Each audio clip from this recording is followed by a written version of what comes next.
Philadelphia Phillies are 2008 World Champions of Baseball. The Philadelphia Eagles are Super Bowl champions. Eagles fans everywhere, this is for you.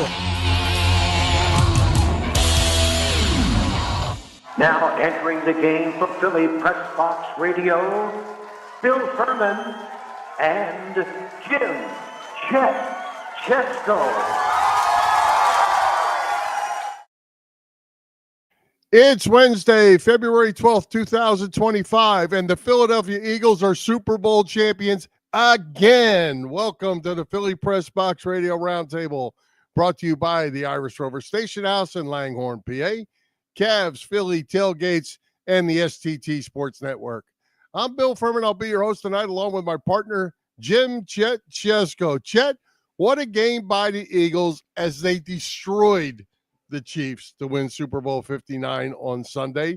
And what could be better than that is pitchers and catchers reporting the next week. We're right into baseball season already. The first spring training game just 10 days away. We are loaded up with plenty to talk about in Philly sports, and I'm going to say it again, Chet. The Eagles are Super Bowl champions. Yeah, man, Jalen Hurts and Nick Sirianni silencing their critics in impressive fashion for sure. A nearly flawless defensive performance as well when it mattered. And, yeah, a second Lombardi trophy in 8 seasons. Gotta love it, Bill. Oh, you do. And, man, there's just so much to talk about. We have a couple great guests tonight. We're going to talk Eagles and Phillies. We're going to talk Eagles with Bryan Cameron, the Eagles managing editor for Philly Sports Network and the co-host of Flipping the Birds podcast. And then Baseball Hall of Famer Jayson Stark makes his annual visit to talk Phillies. We are loaded up, and I can't wait. Yeah, Phillies pitchers and catchers officially reporting today. Some were down earlier in the week, but it started for real today. Hard to believe we're going to be talking baseball already, Bill, but then the Eagles season doesn't always go into the second week of February, but hey, we're glad when it does. Is there anything better than that, though, right? You watch the Super Bowl on Sunday with your team winning, and then just a couple days later, we're talking baseball. It's awesome. Yes, sir. Well, let's get to it. Let's welcome Bryan Cameron back to Philly Press Box Radio. Bryan, welcome back. Have we got some football to talk about tonight? We lost you. Sorry about that. There we Press go. the mute button. How you guys doing? It's been a long time, but I'm glad to be back here. Yeah, about a year and a half. Glad to have you back, and we got you at a good time, of course, as we're in a celebratory mood. Now, hey, I didn't notice if you made a prediction before last Sunday's Super Bowl, but I'm guessing it wasn't 40-22 Eagles. What surprised or impressed you the most about that beatdown the Birds put on the Chiefs on Sunday? So actually, I did make that kind of prediction. I really told a lot of the guys within Flipping the Birds and PSN that it felt like the Seahawks and the Denver Broncos all over again, where everybody's focused on the Broncos being that upper echelon team. Seahawks came in, played smash mouth football, and then blew out the Broncos. It had that weird vibe to it. I went with a score of 34-21 for my prediction, not too far off, but it just felt like there was no better team in the NFL than the Eagles. Roster wise, what's going on, Duck? Even like coaching wise, it just felt like a team of destiny. And it was bound to happen at some point. Bryan, I'm going to brag just a little bit. I picked 37-24 Eagles. There we go. Right here on this show, and because I thought they were the better team going in. I didn't expect it to be 40-0 because it was a 40-0, 46 game before garbage time. I certainly didn't expect it to go the way it did, but I did think the Eagles were the better team, and they certainly showed it. Yeah, I completely agree. And I mean, from top to bottom, defensively, I going into the season, I was not expecting this defense, being at the youngest defense in the NFL, to look like this. I was praying on it. We all were praying that the secondary will kind of be better than they were last year, but not to the point where you're going from dead last to the best. So, it's defense wins championships at the end of the day, but it takes a cerebral quarterback to definitely lead the way.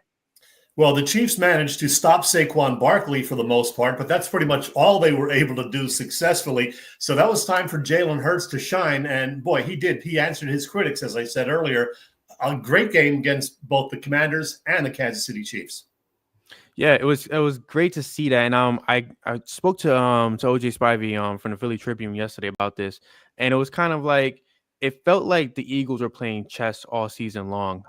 They were just focused on reserving the top plays in the playbook, reserving Jalen, reserving AJ and Devontae for the moments that they needed them down the stretch, and we saw that against the Commanders where they blew the top off the link, and then we saw that again in the Super Bowl where Jalen Hurts was the better quarterback on the field once again, and he was facing a guy that they are already declaring to be one of the greater quarterbacks of this generation. Yeah, I want to jump back over to the defense a little bit. I had to screenshot this because I wanted to read it for you to comment on it and for Chet as well. By the time Mahomes finally completed a pass longer than 11 yards and got the Chiefs across midfield, it was late in the third quarter. The Eagles were up 34 points, and Mahomes had a 10.7 passer rating and getting picked off by Cooper DeJean for a 38-yard pick six, and Zach Bonds set up the touchdown. In the first 9 drives, they netted 0 points and 43 yards, 6 punts, 2 interceptions, 1 failed fourth down. Incredible. It's Vic Fangio. Remarkable nonetheless. And it seems like, the Chiefs and the NFL did not do Kansas City any favor by creating all the news around the three-peat, the copyright of, Pat Riley being included into the three-peat stuff. Yeah. You don't give a team like that bulletin board material when in the Super Bowl of all times. And let's not forget, the Chiefs, after they won the Super Bowl against the Eagles last time in 2022, if I'm mistaken, the offensive line was wearing shirts that said 0 sacks.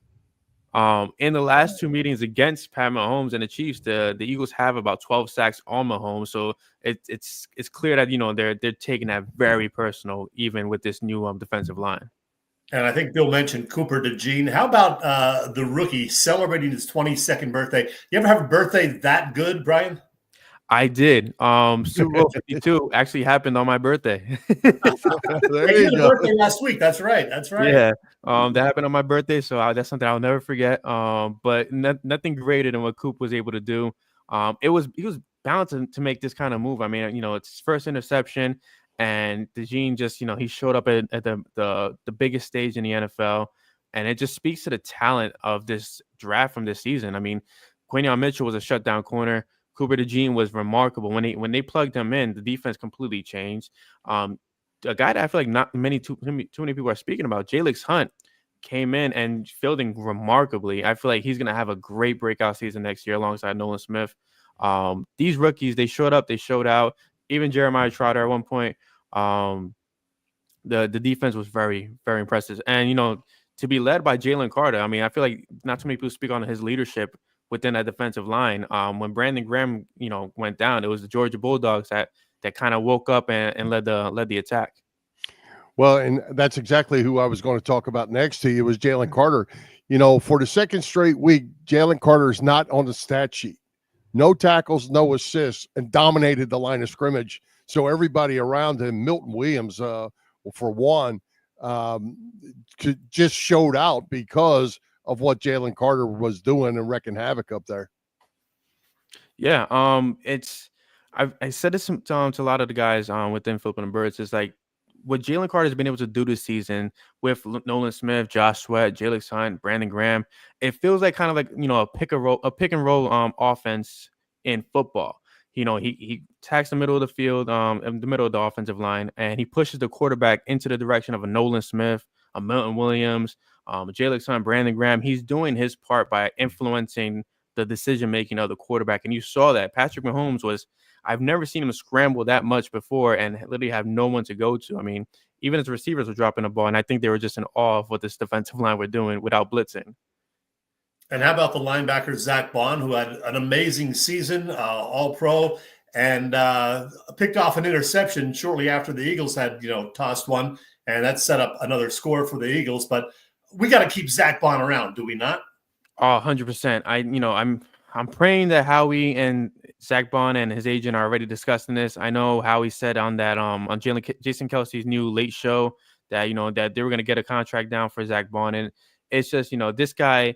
I think he's a true testament of Vic Fangio and Vic Fangio's defense. I feel like, you put the right person in the right situation, they're going to flourish. They're going to show out. So I feel like in the best interest of Zach Bond, in the best interest of the Eagles, they got to come to an agreement, keep him here, and then allow this defense to continue to flourish for the next years. I want to switch back over to Jalen Hurts for just a minute. I don't know what the guy has to do. He played all but one play, probably of a pretty perfect football game, other than the interception. But still, it seems like there's still critics out there. Well, he didn't throw for 300 yards. He didn't do this. He didn't do that.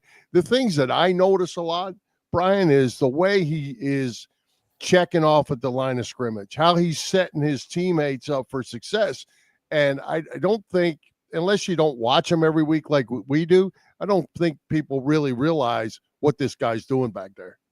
I think it's just the day and time that we live in. People are enamored by stats and they're focused on that. I like to call it the kind of like the LeBron James effect, where people were declaring LeBron James to be the greatest of all time because he was destroying all these records statistically. But then if you think about Jordan and Kobe, like these guys were cerebral in their when it mattered. They won championships and that's what they focused on. And it feels like that's who Jalen Hurts is. Jalen Hurts is kind of like he's cut from the cloth of the 90s, of the greats, where things were just gritty and things were just were more strategic, I guess you could say. It was all about winning back then, as opposed to being about egos, about merchandise, about fame. The guy's quiet. He likes to stay in the background with things. He just wants to play football and win championships. And he deserves all the credit in the world, but I'm fine with him not getting the credit, because at the end of the day, when it's all said and done, I feel like he's the type of guy that's win at least 3 Super Bowls, 2 Super Bowls for us. When it's all said and done, I think he's gonna have a great Hall of Fame career, and he's gonna be that guy that you look back on was like, he was a cerebral assassin as a quarterback. He was responsible for the Saquon Barkley 60-yard touchdowns against the Rams and the Commanders. Yeah, exactly. He very intelligent kid. Like, the guy knows what he's doing. But again, we live in a day and age where it's so oversaturated with stats, analytics, that people want to see a number that's calculated by some computer in somebody's basement, as opposed to seeing what they're seeing with the eye test. And boy, he's been busy the last couple of days. Disney World, the Tonight Show last night, CBS this morning, and the Today Show, and handled himself so well. I'm seeing all the comments of what an impressive young man this is. So, stoic, confident, together, mature. And I've seen a lot of great pictures of him over the last couple of days, but I love this one where he's just sitting there with the trophy between his legs and smoking a cigar, taking it all in. Just great stuff. I just love that so much. Now, the thing is, he's probably he is losing an offensive coordinator yet again. It seems to happen every year. Kellen Moore taking the Saints job. I don't know why anybody would want that job, but he's gone. Money. Yeah, money. Nice promotion, of course. But now, do you promote Kevin Patullo? Do you bring back Frank Reich? Or do you go with a complete outsider? What do you think they do now for OC? So Jalen said something very interesting in training camp, where he said that he's trying to absorb this offense and make it his. And I feel like there's no better person to have with him in this growth than a guy that's already internal. I feel like Kevin Patullo makes all the sense in the world. Now, I know a lot of people will be fearful because we, internally promoted Bryan Johnson, and that went to, that went really bad. But I also feel like Bryan Johnson's tenure was a product of panic. Defensively, Matt Patricia, Sean Desai, they completely collapsed as well. It was just bad all over the place, and you saw Nick Sirianni kind of just lose his composure, lose his stature, and he was kind of all over the place. Kevin Patullo has been around Jalen Hurts since as long as Nick Sirianni's been around Hurts, and it makes all the sense in the world. I feel like this offense will look very similar next season, even with Patullo making the calls, just because I think Jalen Hurts took it upon himself to say, if we're going to bring somebody new after Kellen Moore, I need this to be something that I'm ready to structure with, that I'm ready used to. And then having Saquon Barkley back there, it's going to make things all the easier, because they're now a run first team, which again, it's a huge testament to a lot of sacrifice that went on within the Eagles offense.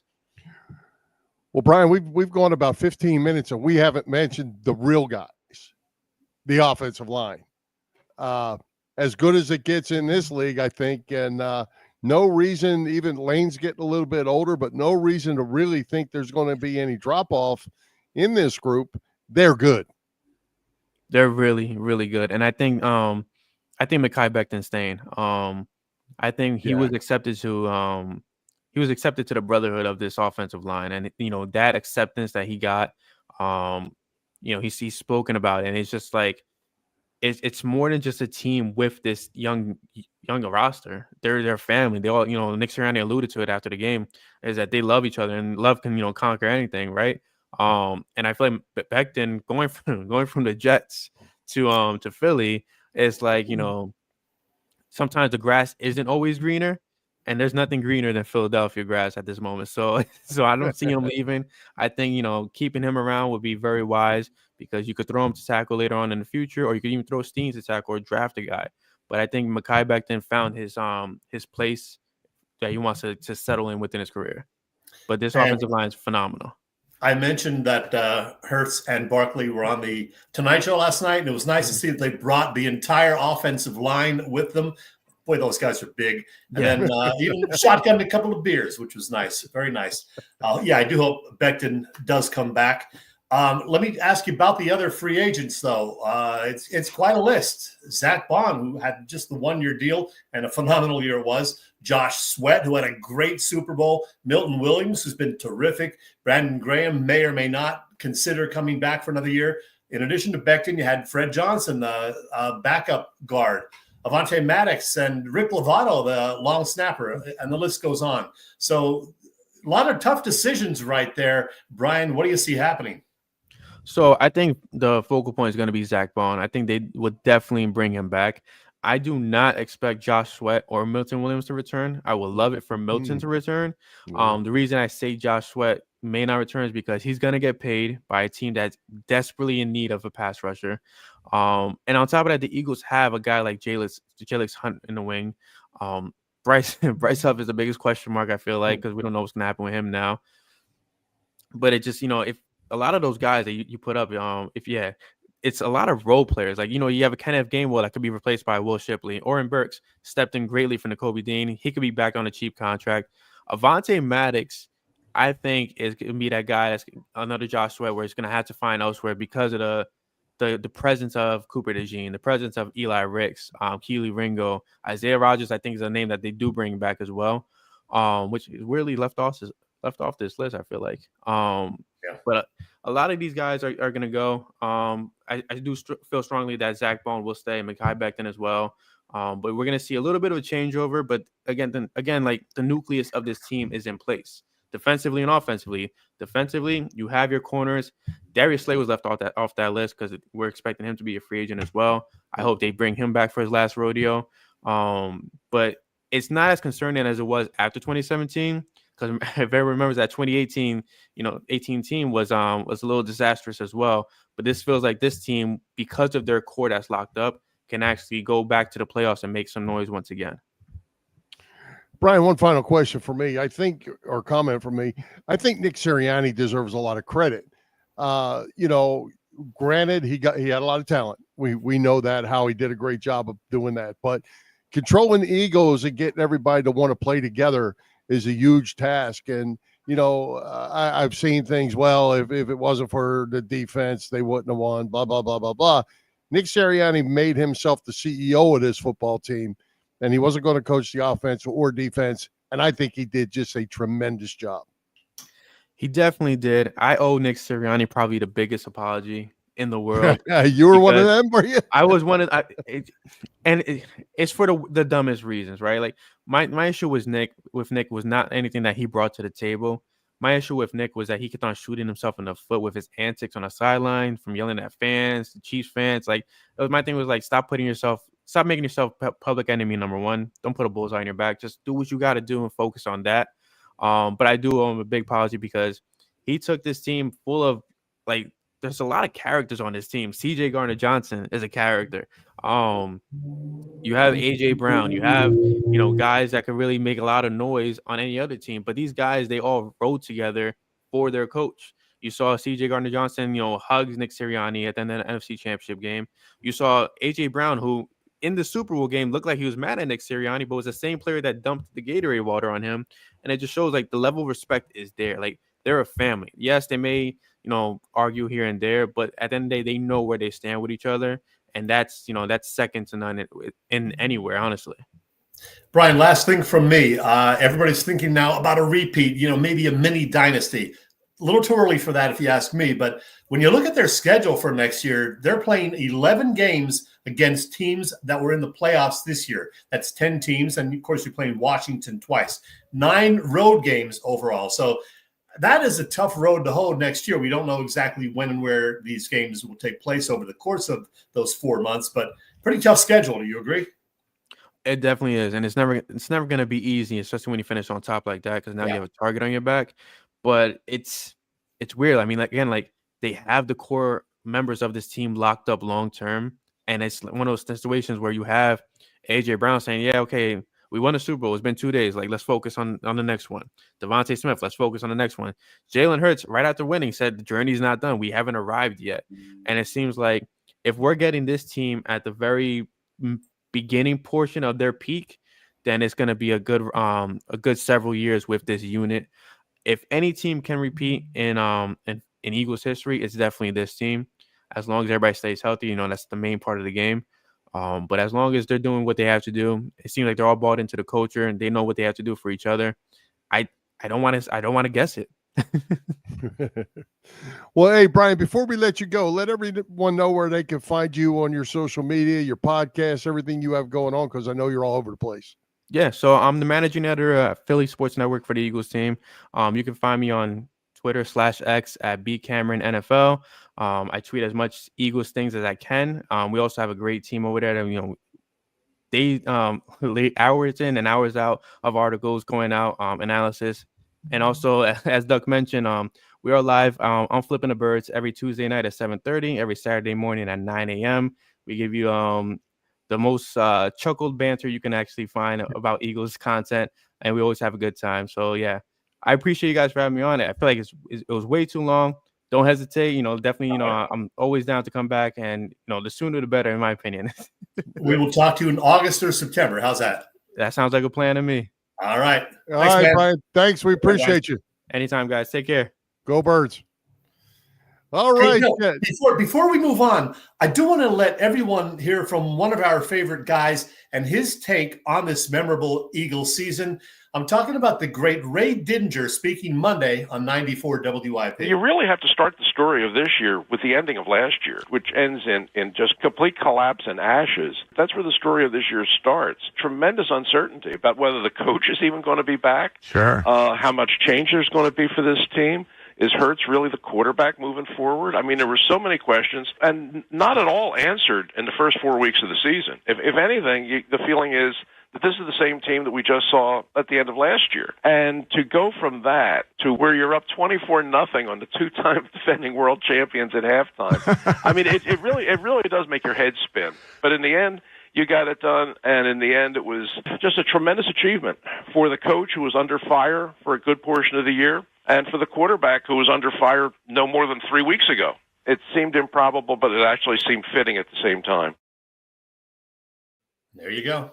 There you go. More on that. We'll be back to the Eagles in just a second. Yes. But Philly Press Box Radio is now part of the STT Sports Network, as in Set the Trends. It's a network set up by our pal, Phil Stiefel, host of the terrific Trending in the AM show. That's hosted by Phil. Show, I lost my track, Chet. You can find it every weekday morning on the STT Sports Network YouTube channel. Check out Phil and be sure to subscribe to the channel. Phil's show is also on there, and so is ours. Yep, you can find Philly Press Box Radio there in addition to our own YouTube channel and on our Facebook page. Again, it's the STT Sports Network, setting the trends for what sports talk should be. Mm-hmm. Sorry about that little confusion there. I got Eagles on my mind, Chet. We're all a little giddy this week, Bill. Yes, we are. Hey, tell us what's going on over at the Irish Rover Station House since we're giddy. Yeah, good times always on the menu at the Irish Rover in Langhorne, Pennsylvania. You know the drill, 24 beers on tap all the time, served up by the Rover's terrific bartenders. Thursday through Sunday, dinner specials. Thursdays also mean killer burgers. And then after 7 p.m., Stella and Wings specials. Oh, a couple of things later this week to keep in mind. With Friday being the Eagles parade day, the Rover will open its doors at 9 a.m.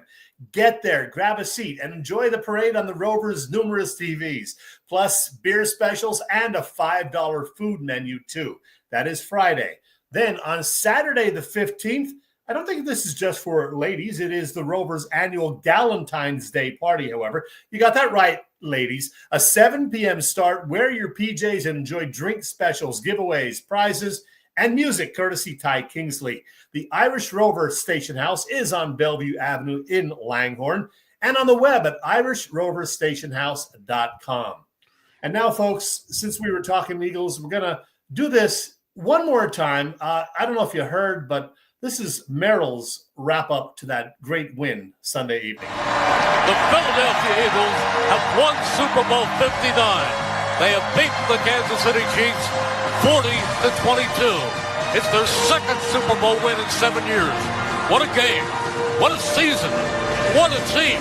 The greatest Eagles team in modern history. Eagles fans, savor it and rejoice.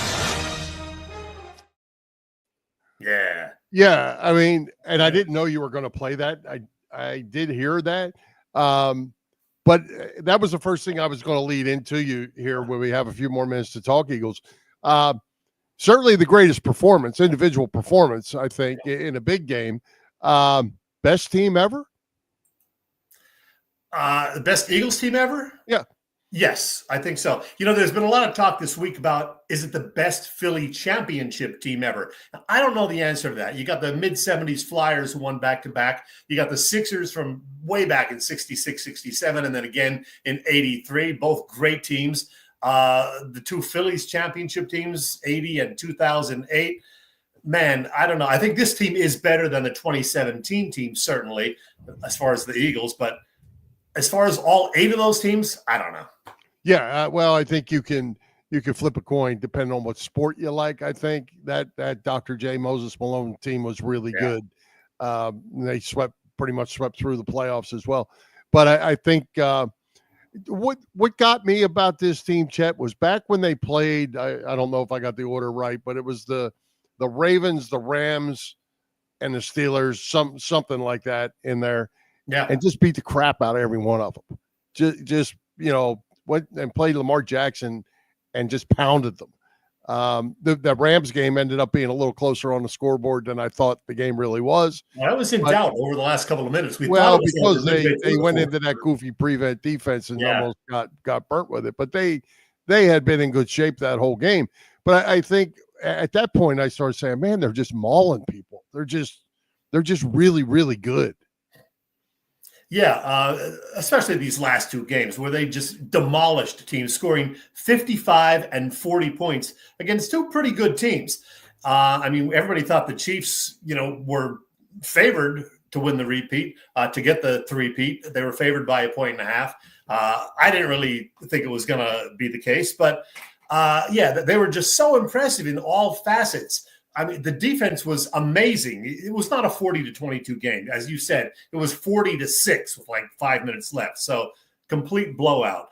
The offense, they contained Saquon, but Jalen Hurts was able to run for 72 yards and throw for quite a bit as well. A.J. Brown and Devontae Smith both catching touchdowns. Jahan Dotson even with a near touchdown right at the start of the Eagles' first drive. So just so damn good. And another guy that we almost never mentioned, I don't think I've ever showed his picture this entire season. That would be the kicker, who had a rough year for the most part, Jake Elliott, but he was 4 for 4 on field goals, nailed all 4 point-after touchdowns, and they were right down the middle, Bill. We were a little worried about him, at least I was, going into the postseason, but he was terrific. And he actually made 2 that got penalties. So he made those other 2 too. Yeah. So he was terrific. Well, I tell you, Brian Baldinger does great breakdowns. He does. If you see him on X, there's one out there that he did. Check him out on Jahan Dotson's catch there. That first catch when he got tackled at the 1. Jalen, you could see Jalen checks off. This receiver gives this receiver the signal to this receiver. He knew, which was Dotson. He knew he had man coverage. Jalen Hurts set that whole play up. And John beat his guy, did a little double move right at the line of scrimmage, beat his guy. I mean, everything just worked. And, you know, I think the thing that really probably surprises me the most of that game is, well, first of all, Patrick Mahomes had happy feet after about the third play. He did. He never set his feet the whole rest of the day. But it was that Andy Reid and Steve Spagnuolo, two fantastic coaches, had no answers, nothing on either side of the ball. And if they were still playing, it would be 100-22. I mean, there were just no answers. They showed a couple of shots of the Chiefs sidelines, you know, during the game, and they just looked confused, like they don't know what's going on or how to stop what the Eagles were doing. And as you often said, you know, it starts in the trenches, and the Eagles just dominated on both sides of the ball, defensive line and offensive line. A couple of weeks ago, when the Super Bowl, you know, matchup was first set, somebody ranked all the different positions, and most of them they got right. But this particular publication gave the Chiefs the edge on the O-line. I said, are you kidding me? Yeah. That was ridiculous. You know, and it's kind of funny if you remember back a couple of years ago when the Chiefs played Tom Brady, actually, and the Tampa Bay Buccaneers. It was the same game. The Chiefs' offensive line just got beat up by Tampa Bay, and Tampa Bay ended up winning the Super Bowl. They came back, they regrouped, they rebuilt that line, and came back and won a couple Super Bowls themselves. So the Eagles saw something that they thought they could take care of, and they certainly did. And when you can sack the quarterback six times and do what they did to him without blitzing, that's really special. And I also saw something I thought was interesting, as Vic Fangio had lost to Patrick Mahomes a bunch of times. We talked about that last week. Yeah. So he knew his philosophy was that Mahomes can read the blitz and he can beat the blitz. But can he beat rush 4, drop 7, put him everywhere, and get to the quarterback? And that's what happened. And his defensive line certainly played out. Yeah, 6 sacks without even blitzing. They were just so damn impressive. And as we talked with Bryan, you know, Milton Williams was great. Jalen Carter, although he had no tackles, no assisted tackles, terrific. He got away with a little hands to the face on Mahomes. Yeah. On I thought they were going to call it. I was worried. Jordan Davis made a big play. Who did? Jordan Davis. Yeah, he did. Yep. He got a sack. Jordan Davis didn't get a whole lot of snaps, but he was effective while he was in there. And how about Brandon Graham? Played 13 snaps, but he looked good, man. And he's just energy. He's energy. Considering coming back. I don't think he will at this point, but it was just great to see him out there. He's just so important in the locker room, and, you know, as you said, the energy and the spirit around his teammates. Yeah. So fun. Oh, one other comment. Plus 12 on the turnovers in the playoffs. Yeah. Insane. Yeah, they were up 10-0 going into the Super Bowl, and then 3-1 in the Super Bowl.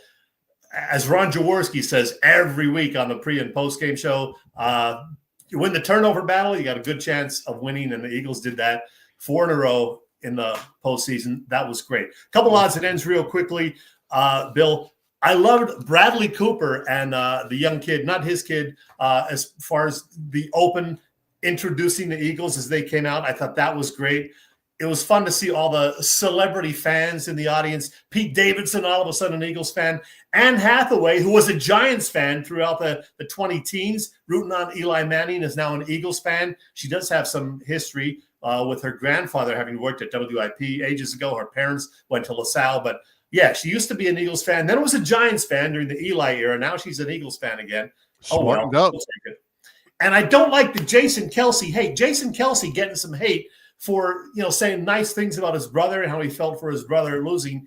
Even though we knew he was kind of rooting for the Eagles and his old teammates, he's getting some hate online for supporting his brother. That's not nice.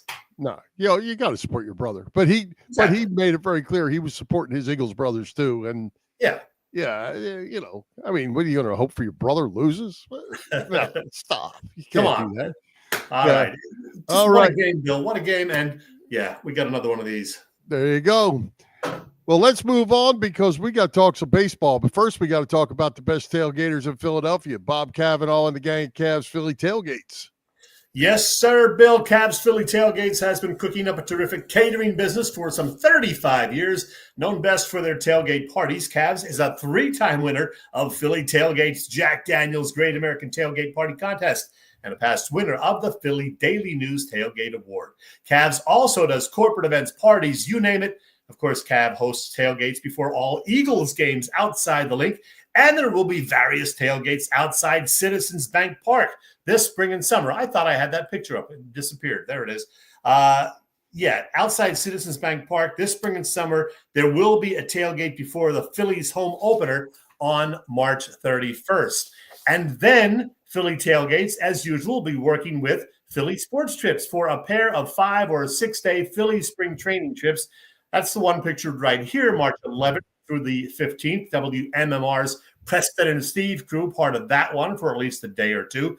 And then March 16th to the 21st, special guests will include Larry Boa, Jayson Worth, and Charlie Manuel. Wow. All the info at phillysportstrips.com on those Phillies trips.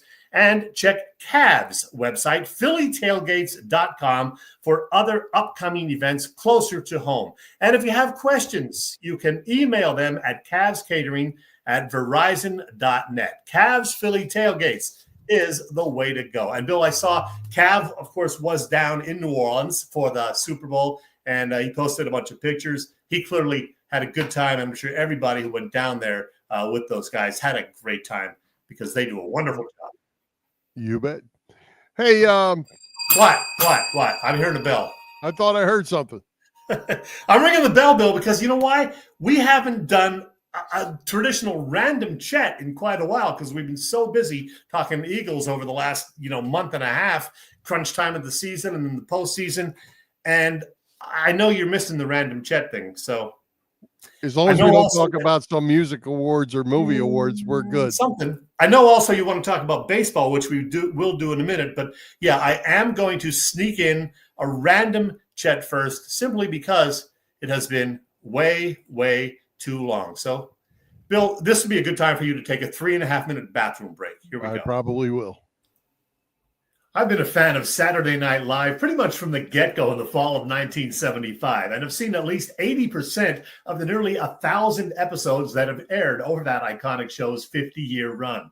And with SNL to celebrate its 50th anniversary with a special 3-hour live broadcast this weekend, I thought I'd look back at some of my personal favorite characters over those 5 decades.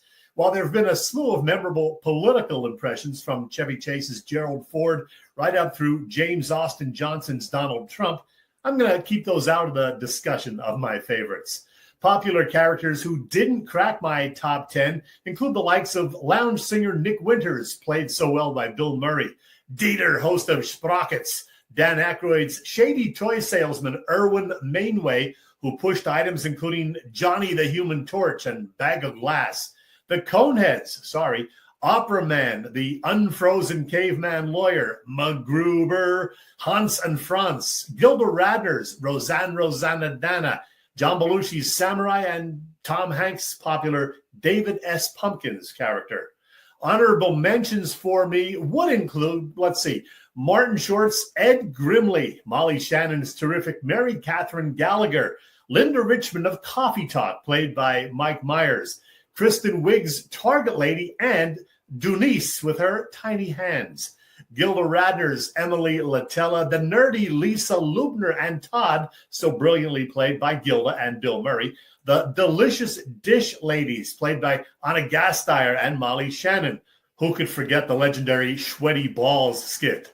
Oh, and Eddie Murphy's take on Buckwheat and Pimp Velvet Jones. So good.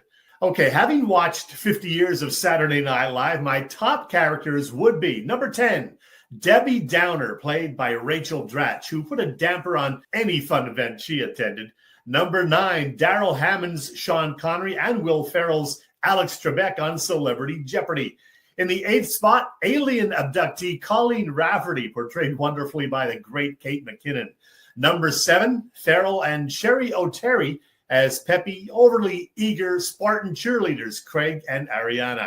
Number 6 would be Eddie Murphy's Mr. Robinson, who lived in a very different neighborhood than Mr. Rogers. Cracking the top 5, a character who made numerous appearances during Weekend Update as a city correspondent, Stefan, played by Bill Hader, who would give exuberant descriptions of fictional New York City nightclubs.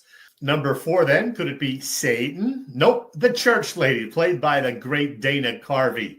In the 3rd spot, Dan Aykroyd and Steve Martin's Fest-Drunk brothers, better known as Two Wild and Crazy Guys. Number 2, man, I miss Chris Farley and his unforgettable character, Matt Foley, the abrasive, overly caffeinated, motivational speaker who lived in a van down by the river. And my favorite SNL characters who gave us catchphrases like swing and party on. Yeah, Wayne and Garth, played by Mike Myers and Dana Carvey from the Wayne's World skit, which spawned 2 hit movies. So many great characters. Those are just a few of my personal favorites. Yeah, I'm a fan of the show and all those memorable characters. Happy 50th, SNL. So, Bill, I got to ask, how many episodes of the 980 plus Saturday Night Live shows have you watched? Well, Chet, I was going to say, you have watched for 50 years. Yes. I can tell you I have not watched for 50 minutes. Ever. Ever. That's just sad. You don't like to laugh? Don't tell me it's not funny. The stupidest show that there's ever been. Oh, you got issues, pal. Just stupid. You have issues. It's not funny. It never was funny. They've kept it on for 50 years because it's not funny and nobody watched it. That's because all the people to go drinking and smoking dope watched it. That's all I knew when I was a kid. I was out doing other things. It wasn't grow up to be like this guy. Don't. That way. No, this way. I don't know. I'm not watching it. Never watched it. Never will watch it. It's dumb. And even most of them characters, when they went and made movies, they were dumb then too. That's wow. Grumpy old man has spoken. All right. I might have been better off watching an Academy Award random Chet than that. But that's coming up. The Academy Awards March 2nd. So mark your calendar. We won't be watching that. All right. Let's talk about something I do like, and that's baseball. So you and I had a chance to visit with Jayson Stark at the Glenn Macnell event a few months ago now. Jayson was pretty sure the Phillies were going to make a major move at that time. He told us Alec Bohm, Brandon Marsh, Ranger Suarez, something. He thought there was going to be a big move. Here we are starting spring training. Everyone is still in the fold. I'm curious to what Jayson's got to say. Yeah, well, they did pick up 3 or 4 new faces, lost a few as well, including relievers Jeff Hoffman and Carlos Estevez. But all of the core guys otherwise are still there. And they're pretty much running it back for better or worse. Yeah. So I'm interested to see what Jayson has to say. You had a chance to visit with him just the other day as spring training's getting ready to go. What's he got?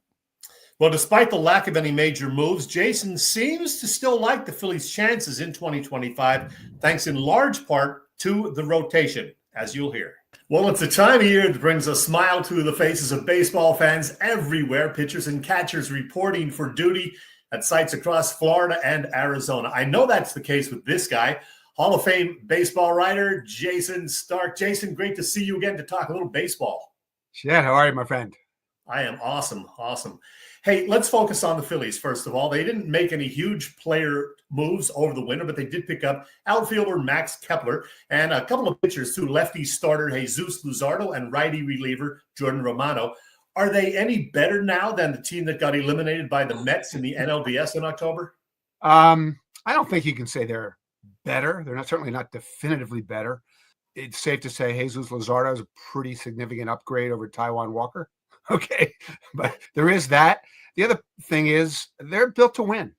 Regardless of whether they are better, they're still one of the handful of teams that I think are capable of winning the World Series, and it starts with that rotation. Are you surprised that both Alec Bohm and Brandon Marsh are still Phillies? And what do you expect from Bohm this year? Okay, Brandon Marsh, not so much. I don't think they were aggressively shopping him. I do think that there was a point this winter where they did want to trade Alec Bohm, but always valued him as an all-star and not somebody you just trade just to say he did. And they couldn't find that match. They couldn't find something that worked for them financially, baseball-wise. So I think he's one of the most interesting figures to watch in spring training.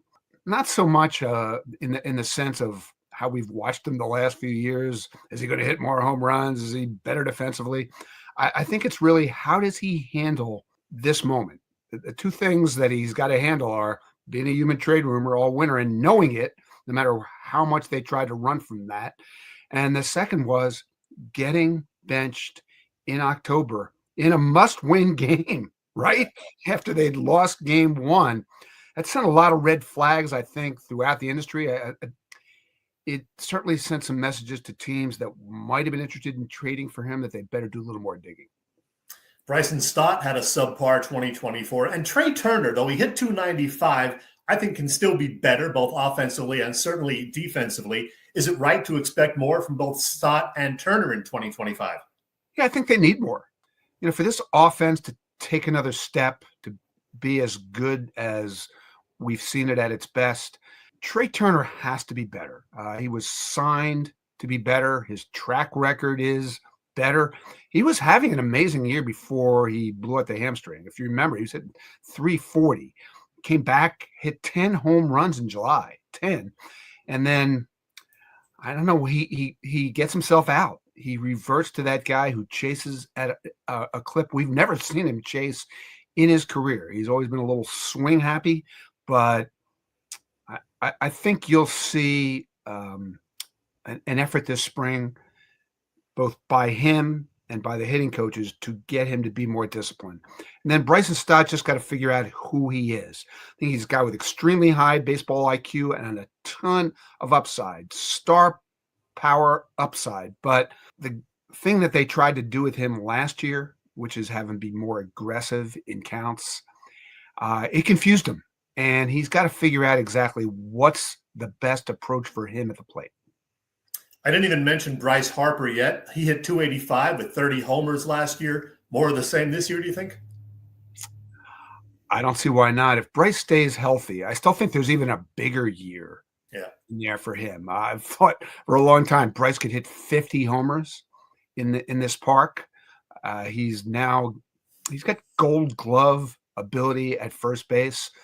He was the best all-around first baseman really in the sport last year. Maybe Freddie Freeman has an argument on that, but there are only two first basemen in baseball who slugged 500 last year. Bryce was one of them. Very short list of first basemen who hit 30 homers.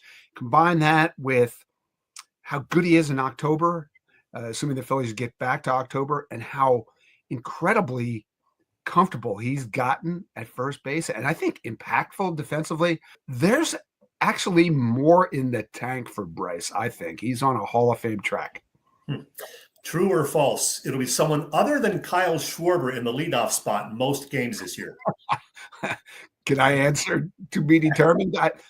I like Kyle Schwarber hitting first. I understand you'd like him to hit all those home runs with somebody on base instead of nobody on base. Here's a little tidbit for you to digest, Chet. Which National League player reached base more times out of the leadoff spot than any other last year?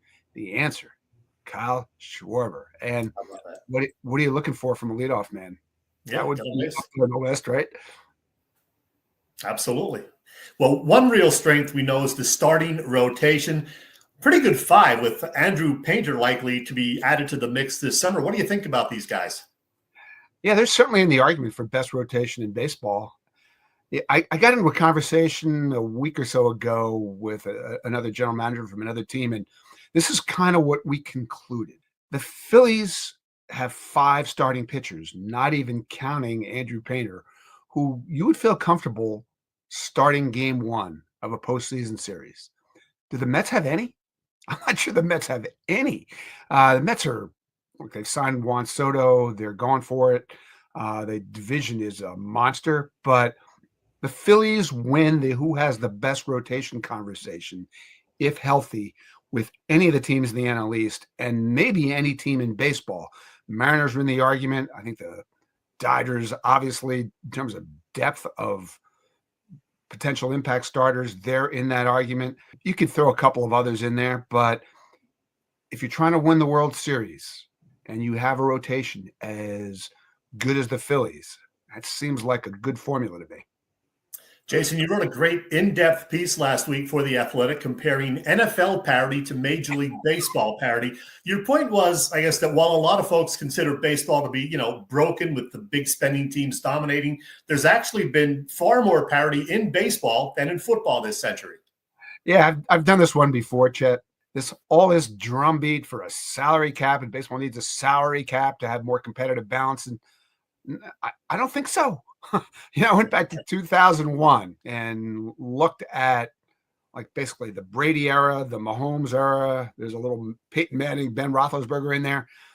In the AFC, Brady, Mahomes, Big Ben, Peyton Manning have been the quarterback in 21 of the last 23 Super Bowls for the AFC. And people like to think that the reason the NFL is that any team can win league is because of the cap. In fact, it's because of the quarterback. The quarterback is just a dominant position in that sport, unlike any we see in baseball. And I think the other thing that I tried to prove was they're really not the any team can win league. The same teams go back to the playoffs year after year after year after year. Is Buffalo on the list? Sure. Is Kansas City on the list? Sure. That's a little different than what we see in baseball. And yet there were 3 AL Central teams in the playoffs last year, and none of them even had a winning record the year before. So I love poking holes in the NFL's arrogance on this front. So I did it again. Speaking of the NFL, I know we're both very happy about the Eagles Super Bowl win the other night, a dominating one, but we're not going to get into that. I do want to ask you about the National League this year. Who's going to win the East? Is it going to be the Mets, Braves, or Phillies, or somebody else? And can anybody beat the Dodgers and get to the World Series? Well, answer to the last question, yeah, of course. I know it seems like they're a super team. I know it seems like this is potentially the greatest team of our lifetimes. Considering this is a sport where nobody has even won 2 World Series in a row since 2000, why would we not take the field? Okay, so there's all of that. Who's going to win the NL East? I was very interested in the Fangraphs Pacoda projections that popped last week because they had the Braves 1, Mets 2, Phillies 3, all playoff teams. In fact, 4 of the top 5 teams in baseball were in the National League, and 3 of those 4 from the NL were Phillies, Braves, Mets. I don't see where the Mets or Braves qualify as being definitively better than the Phillies. The Braves, if healthy, obviously that's a potential monster team. But how do we know they'll be healthy? Ronald Acuna Jr. is coming off MCL tears in both knees. Spencer Strider, it's his second UCL surgery now in just a handful of years. Don't know what he's going to be. Do you feel pretty safe in saying Chris Sale will be back to being a Cy Young workhorse again? I don't. Ronaldo Lopez transitioning from the bullpen. What is he? They lost Charlie Morton. They lost Max Fried. I think there's a lot of questions about the Braves pitching, and we've kind of been through the Mets. It's a dangerous team, and yet did they just ride the magic carpet in October? It felt like they did. Is that the team they are over the long haul? A lot of questions about that pitching group too. So I think on paper, the Phillies are better than either of those teams, but anybody could win in the NL East. All 3 of them are really good. Final thing, I just want to mention, Jayson, that it was fun seeing you at that great sports debate reunion and fundraiser event at Puddler's Kitchen and Tap in November. And heck, I even got to do a brief interview with you that somehow ended up on Glenn's What's Brewing show. That was very cool. And I want to ask, how does it feel to have your mug on a great sports debate beer can? Looking good, man. It's pretty bizarre. All the cool achievements that I've had. I'm, in the writers' wing of the Baseball Hall of Fame, went in the National Sports Writers Hall of Fame last year. Getting my face plastered on a beer can, that's right up there with anything.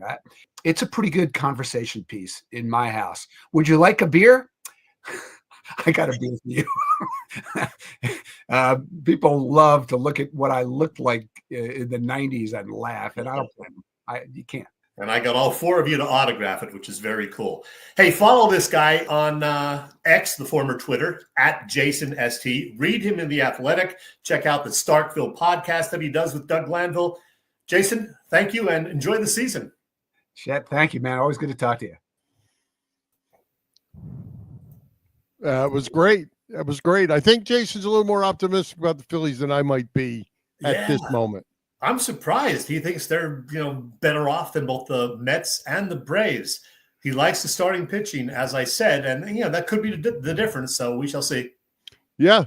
Well, I don't know if you're rolling it back. I didn't know. Obviously, you were going to ask him about Kyle Schwarber. Great question. Not quite the answer I was maybe hoping for. When you mentioned that, I heard Todd Zalecki do an interview with Rob Thompson about 2 weeks ago. And in that interview, Rob seemed like he was more willing to consider making a change at the top of the order. So we'll see. I'm sure they'll experiment with it in spring training and then see how they line up the end of March. Yep. Well, and Bill, I need my picture on a beer can one of these days. Tonight's beer of choice, of course, is the Great Sports Debate Lager from Conshohocken Brewery. Maybe when we hit our 20th year, we could get beer cans or something. What do you think? Yeah, are we going to be around for another 9 years, Bill? I'm planning on being around. I don't mean in life. I mean our show. Well, we'll see. We keep winning championships. We'll keep coming back. What do you think? They certainly give us plenty to talk about. Years. Right. Hey, I got to throw this out here. This was off our plan. What about your boy Joel Embiid looking at getting a season-ending surgery? What are we going to do now? Yeah, I was watching the game Sunday. I heard him say that in the interview or the reporter talking about that kind of news-shattering or earth-shattering news right there. He probably does need it, but it just yet another sad note on a horrible Sixers season, Bill.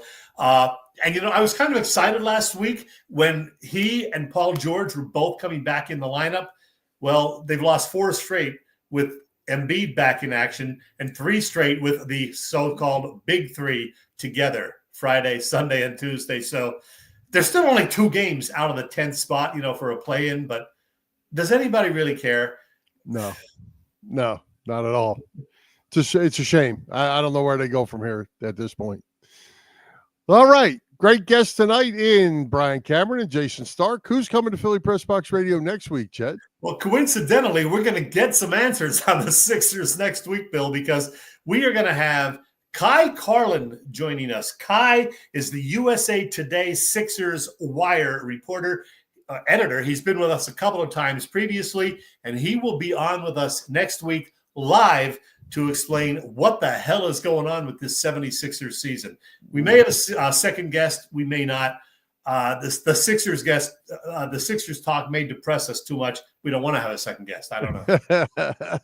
Or we might need somebody from another sport to cheer us back up. Yeah, I don't for know. sure. All right. Anything else before we wrap it up? I have 1 minute of odds and ends.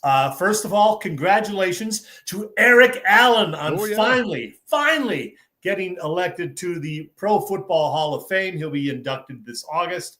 Way overdue. Way to go, Eric. Another Allen, Dick Allen, going into the Baseball Hall of Fame. We knew that already, but now we find out he will be going in as a Philly. His family has confirmed, so he'll have a Phillies cap on when he goes into the Hall of Fame. The Sixers and Flyers both off for a few days. A much-needed break for both of them. Like the Sixers, the Flyers have really been scuffling. But one other basketball note, congratulations to Hubie Brown, 91 years old, called his last game on Sunday. Color analyst, longtime color analyst, great coach back in the day, a player back in the day. 91 years old, Hubie Brown, hanging up the microphone. And I watched the game Sunday, and it was kind of cool to have so many people, acknowledging him and what a presence he's been in basketball over the last 6 decades. Yeah, and on another great note about basketball broadcasting, Dick Vitale finally made it back to the microphone as well. He's been battling cancer for a long, long time. He whipped it. He came back, and it got him again, and he's back and did his first game the other weekend. And congrats to Dickie V. He's been battling. I've been following him on Facebook and things, and it's been quite a battle for him. Yeah, that is good to hear. I did not know that. And hey, congrats to us. Apparently we had a good show tonight. Everybody's saying so. I thought it was pretty good. 2 great guests, and we're going to keep this thing going, Bill. Yeah, get people to sign up and like and follow. We need that too, Chet. We did pick up some 65 subscribers over the past 3 months. We have, shot through the 500 milestone. Next target 600, and then hey, on to 1,000. Why not? There you go. All right, we keep having great shows like this. We're gonna get there. What do you think? This was fun. All right, let's thank tonight's special guest, Bryan Cameron, and Hall of Famer Jayson Stark, our sponsors, the Irish Rover Station House, Cavs Philly Tailgates, PPCC 118 Raz Room. For Jim Chet Chesko, this is Bill Furman. We hope you enjoyed the show, and we'll join Philly Press Box Radio next Wednesday, February the 19th at 7 p.m. You see us live on Facebook, on our Philly Press Box Radio YouTube channel, and on the STT Sports Network YouTube channel, and listen on Apple Podcasts, iHeartRadio, and all the others. Let's say it one more time, Chet. The Philadelphia Eagles are Super Bowl champions. High hopes, Philadelphia sports fans. And now we turn our attention to baseball.